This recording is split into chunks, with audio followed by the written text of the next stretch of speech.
একটা ছোট্ট স্পাইডার একদিন একটা হেরে যাওয়া রাজাকে আবার রাজা বানিয়েছিল।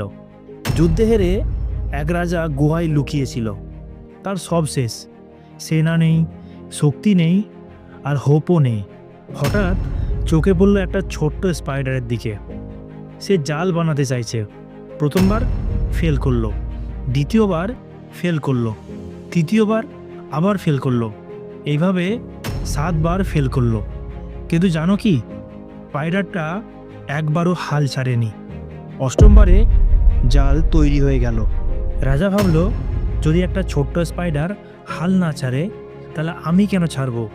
আজ তুমি হয়তো স্টার্ট আপে ফেল, জব রিজেকশন হচ্ছে, একের পর এক ব্যর্থতা দেখছো। কিন্তু মনে রেখো বন্ধু, ফেল মানে শেষ না। ফেল মানে তুমি এখনও ট্রাই করছো। আজ থেকেই স্পাইডার মোড অন করো। কমেন্টে লেখো, আমি হাল ছাড়বো না। আর যাকে দরকার তাকে ভিডিওটা শেয়ার করো। ভালো থেকো বন্ধু।